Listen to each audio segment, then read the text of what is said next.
नमस्कार दोस्तों, आज के इस वीडियो में हम बात करने वाले हैं अकबर के सम्मुख प्रारंभिक कठिनाइयों के बारे में। अकबर के सम्मुख जो सबसे प्रारंभिक कठिनाई आती है, सबसे पहली कठिनाई आती है, वो आती है साम्राज्य को लेकर, अर्थात अकबर का साम्राज्य। अकबर सिंहासन पर तो बैठ जाता है, लेकिन उसका साम्राज्य अत्यंत सीमित होता है। इस विषय पर एक कथन आता है स्मिथ का। वो लिखते हैं कि अकबर जब काला नूर के सिंहासन पर सिंहासनरूढ़ होता है तो यह कहना कठिन है कि उसके पास कोई साम्राज्य था। वास्तव में हुमायूं ने आगरा व दिल्ली पर तो अधिकार कर लिया था, किंतु हेमू पंजाब, दिल्ली, आगरा पर अधिकार करने के लिए प्रयत्नशील होता है। हेमू से अपने साम्राज्य की सुरक्षा करना अकबर के लिए अत्यंत महत्वपूर्ण कार्य होता है। इसके बाद हम बढ़ते हैं दूसरे पॉइंट की तरफ। तो दूसरा पॉइंट आ जाता है शक्तिशाली सेना का अभाव, लैक ऑफ स्ट्रॉन्ग आर्मी। जिस प्रकार अकबर का जो साम्राज्य है वो अत्यंत सीमित था, उस तरह से उसकी सेना भी अत्यंत सीमित थी। उसकी सेना का नेतृत्व बैरम खान करता है। उसकी एक छोटी सी सेना की टुकड़ी होती है जिसका वो स्वामी होता है, और उसका नेतृत्व बैरम खान करता है।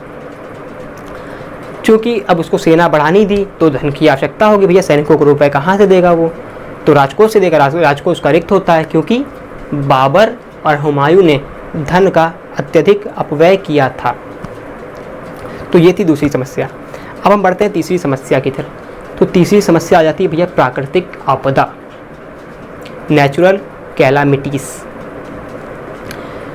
जिस वर्ष अकबर सिंहासन पर बैठता है उस वर्ष भारत में चारों तरफ अकाल फैल जाता है।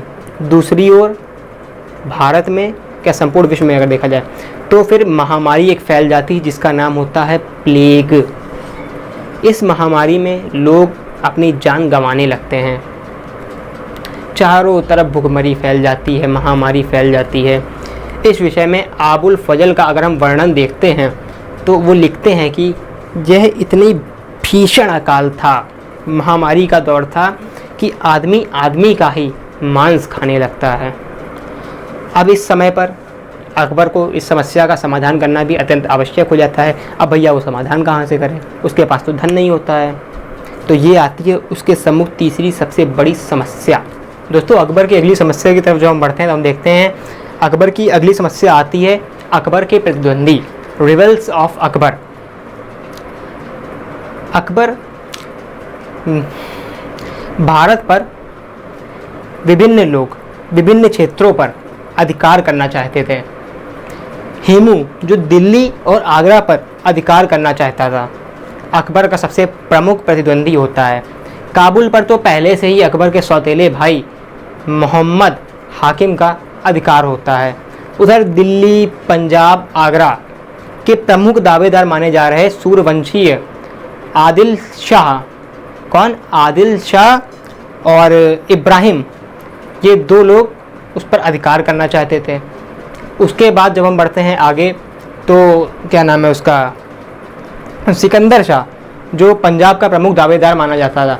इन सबको हराना अकबर के लिए अत्यंत महत्वपूर्ण हो जाता है। अकबर के सम्मुख जो अगली समस्या आती है वो आती है राजपूतों की समस्या, प्रॉब्लम क्रिएटेड बाय राजपूतास। राजपूताना में राजपूत शासक चल रहा होता है, अर्थात राजपूताना में राजपूत शासन कर रहे होते हैं।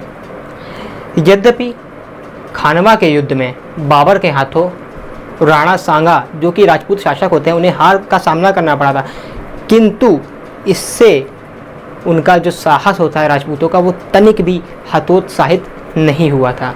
उधर मारवाड़ के जो शासक होते हैं मालदेव, मारवाड़ के शासक जो होते हैं मालदेव, वो दिल्ली पर अधिकार करने के लिए दृढ़ संकल्पित होते हैं।